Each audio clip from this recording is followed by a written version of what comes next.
Welcome to Winsome Mathematics. Today we are going to learn the most awaited topic of this chapter, that is relation between beta and gamma.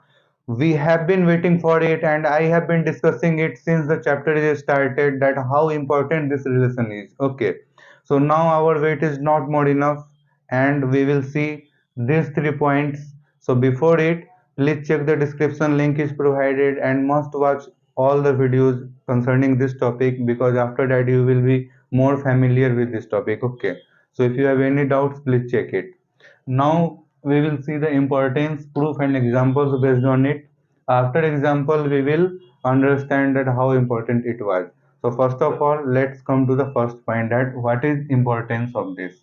So why we use this relation, so this is the intent. Okay, so now we know that after finding the value of beta 4 by 5, and so I will repeat it again, that you must have knowledge of all the properties of beta and gamma that I have discussed it. So I am repeating again, please watch if you haven't watched all the videos. Okay, so we know that beta 4 5 can be represented as 0 to 1 x to the power. You can tell me that 5 minus 1, very good, and 1 minus x to the power 6 minus 1 dx. Okay, so we know that how to express this integral in terms of beta mn, but we don't know that how to evaluate it further. Okay, so this is the importance, that we can easily convert this beta mn into this form. Now we can easily write it gamma 4 gamma 5 upon gamma 4 plus 5, and we know that how to evaluate gamma 5 gamma 4 plus 5, simple gamma 4 4 minus 1 factorial. Okay, so now we can do it. So this was the importance that we need to learn, that we can easily express beta mn in the terms of gamma, and gamma is factorial function. Okay, so first point is clear. Now second point, that look at this relation, and please don't confuse with m plus n. We know that gamma is single variable function. Okay, so this is also a single variable, not m and n is not two, because m gamma is defined as 0 to infinity to the power minus x, x to the power n minus 1. So here just simply n is replaced with m plus n. Okay, simply here n is replaced with m plus n, and m plus n is some constant, some single constant. Okay, so we can easily write this gamma m plus n, and beta is two variable function. So this is clear. Now coming to the proof of it, that how we will prove it. Its importance is very clear. It's another confusion that you might stuck, and it is also clear. And this is single variable in the power of the variables of integration, that is 0 to infinity e to the power minus x, x to the power m minus 1, and similarly n minus 1, and similarly m plus n minus 1. And this is beta function. So there are three transformation of beta function that we have learned, and we will see that how to prove it now. So coming to the topic. So now we will see the proof of the relation between beta and gamma. Okay. So how will we prove it? Okay. So simple, our point is very clear, that we will bifurcate into some steps that will be easy for understanding. Okay. So now what is the steps? What are the steps to prove it? First one is that we will use the definition of gamma m upon k to the power n. Simple. Then we will use gamma n, and we will multiply it both sides. And why are we doing it? So simple, because we need to the multiplication of gamma m and gamma n. Okay, again what will we do? We will construct gamma m plus n from RHS, and ultimately we will use property of beta mn. So simply you can also say the transformation of beta mn. Okay, so these are the properties. So please learn it and don't cram it, because this is the basic conceptual understanding. So my intent is very clear, that please learn it. That first of all we need this definition, then this definition, because we need the multiplication. Then we will construct it gamma m plus n. Okay, simple, because we need this. Simple. Now what will we do? We will see a step by step procedure.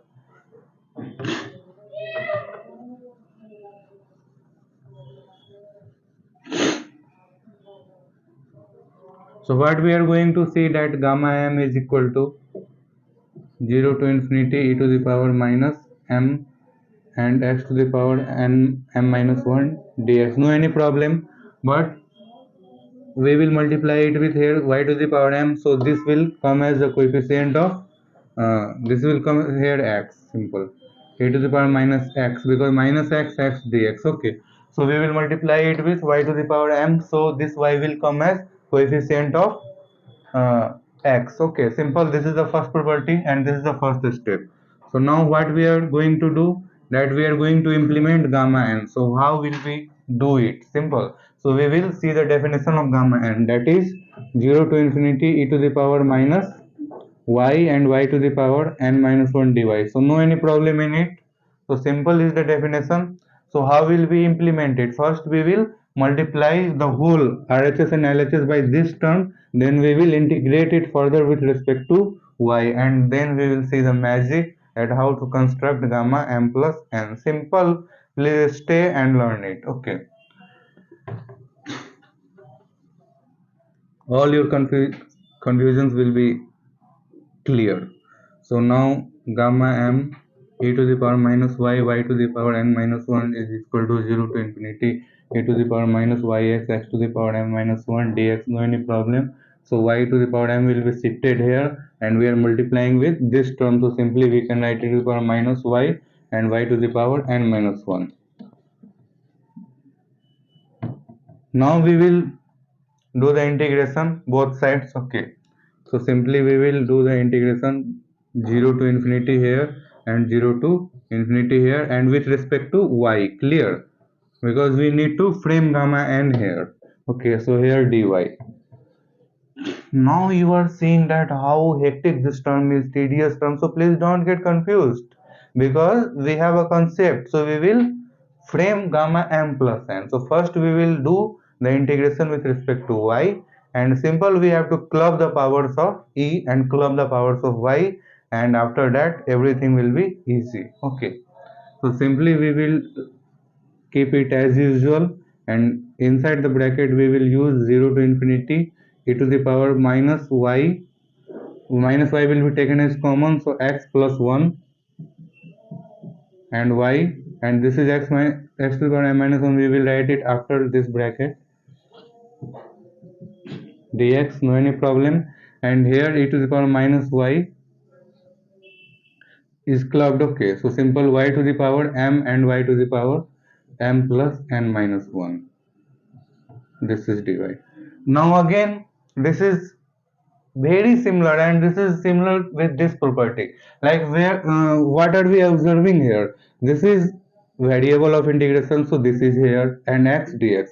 So this is variable of integration, so this is here, and y dy. No any problem in the definition of gamma m plus n, because this is here constant. Clear, like it, this is constant here. So now this is in the form of n minus 1, where what is n here? N is m plus n. Simple. So this is the variable of gamma function. Okay, so we can write it gamma m plus n, because this is m plus n minus 1, like we used to convert 6 as 7 minus 1. So simply this is m plus n minus 1. So this is gamma m plus n, and this is constant, so we will use this property. Okay, now how will we use it? Simply we will write it. Yes, very good. You are right. Absolutely right. Are you recalling it? Yes, simple. What? Yes. This is gamma m plus n, no any problem, upon what is constant? X plus 1. What was constant? Y. What is power raised to it? So variable of the gamma function, that is m plus n. No any problem. And here x to the power m minus 1 and dx. Very clear. Now we are a bit close to our target and the magic. Okay, so simple, what will we do? We will convert LHS into gamma m, and this is gamma n, simple, and this is gamma m plus n outside it, and this is So this is multiplied with here 0 to infinity, and this is x to the power m minus 1 upon x plus 1 to the power m plus n dx. And what is this? What is this term? Yes, this is the definition of beta mn. This is a transformation of beta mn. Okay, so now we can easily write this as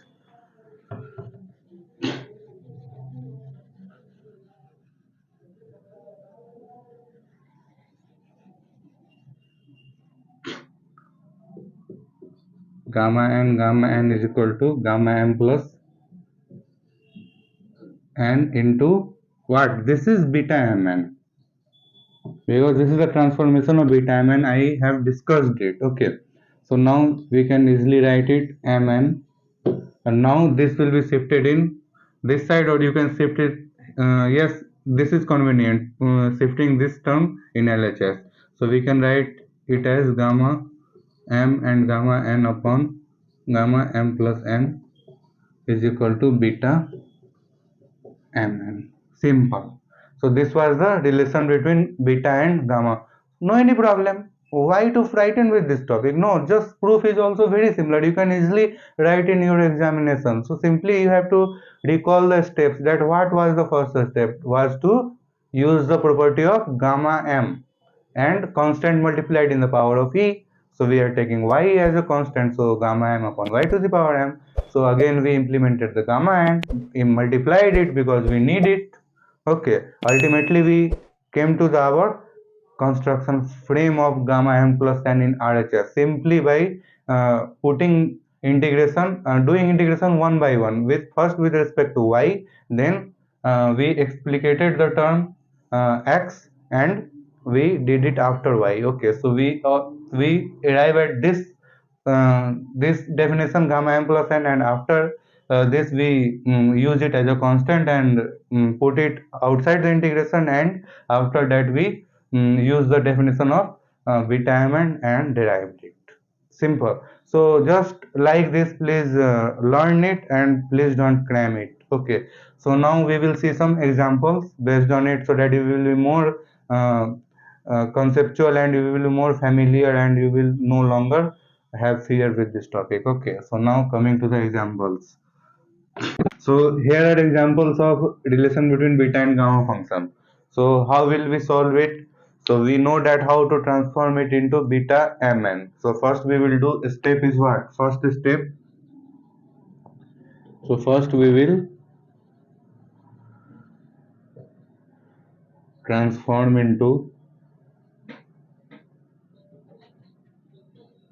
beta mn.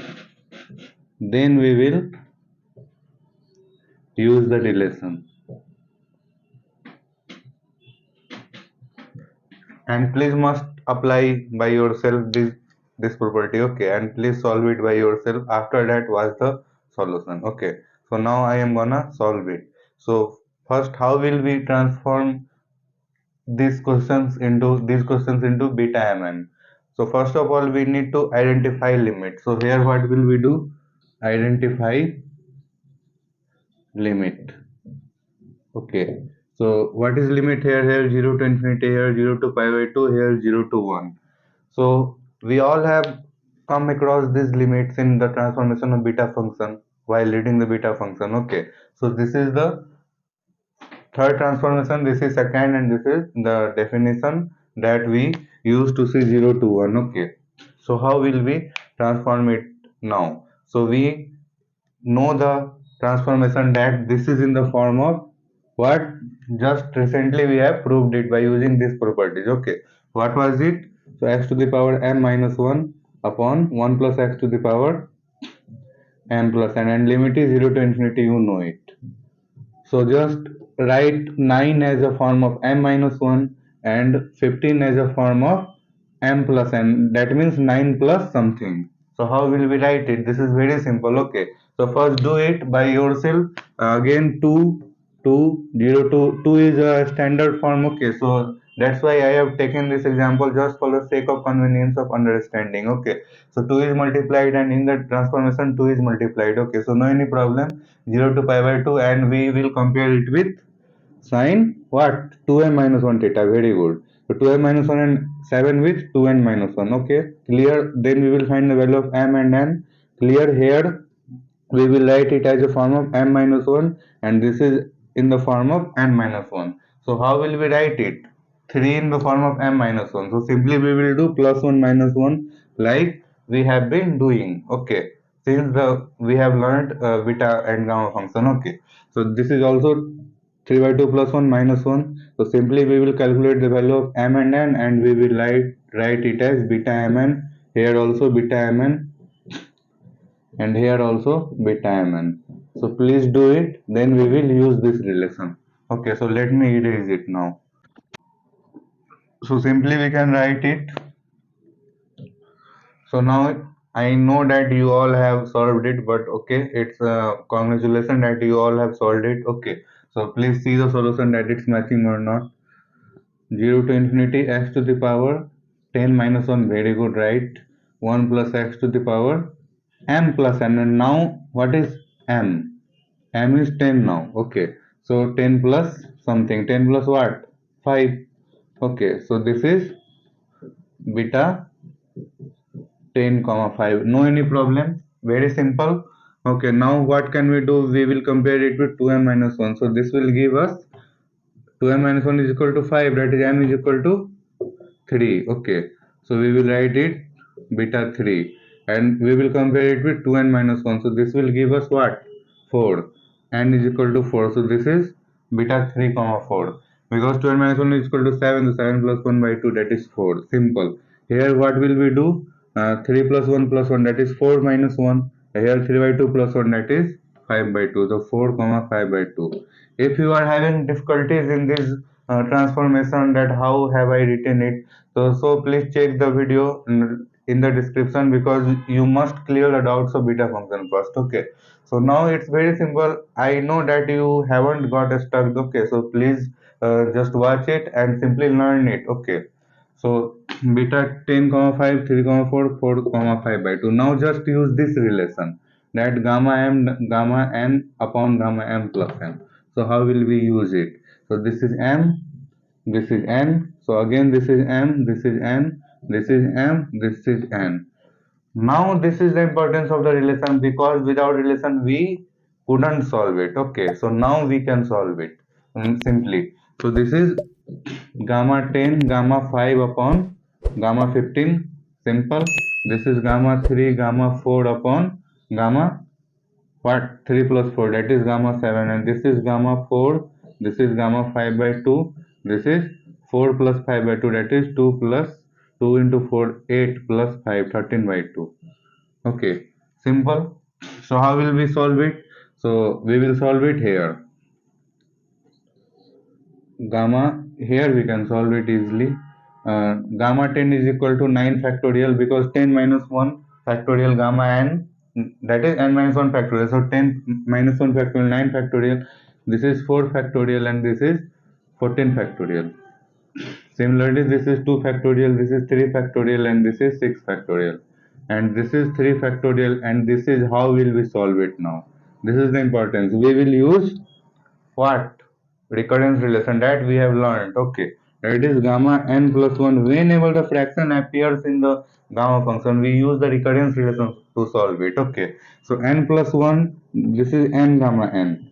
So how can we write 5 by 2? 5 by 2 as 3 by 2 plus 1. I have taught you in the previous video. Okay, so please must watch it. 3 by 2 plus 1, that is 3 by 2 gamma 3 by 2. Simple. So again we can write it 1 by 2 gamma 1 by 2, and we know the value of gamma 1 by 2, that is root pi. Simple. So we can write it into 3 by 2 gamma 3 by 2, and gamma 3 by 2 we can write is 1 by 2 gamma 1 by 2, that is root pi. And just similarly we can do it for 13 by 2, that is, how can we write it? 11 plus uh, 11 plus 1 sorry 1 plus 11 by 2, simple.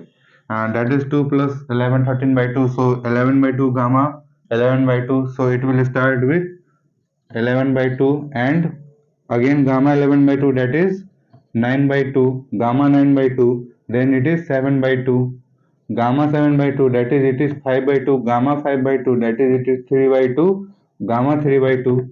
Simple. So we can write is 1 by 2, gamma 1 by 2, that is root 5.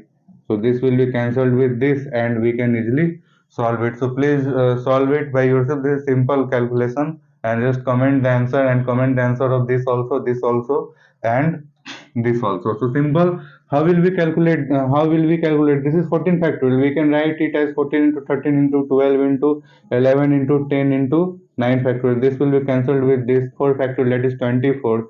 12 to the 24 and 2, 2 and 10 will be cancelled, and this is just a simple multiplication. So my purpose was to make you understand the relation between gamma and function, and it is clear now. Okay, so calculation is doesn't matter right now. Okay, so just please comment it in the comment box, and thank you for watching so long. And we have learned the relation between beta and gamma efficiently, no any doubt, with all the concepts and the basics and the steps that how to solve each and every question. So thank you for staying so long, and I hope you enjoyed it.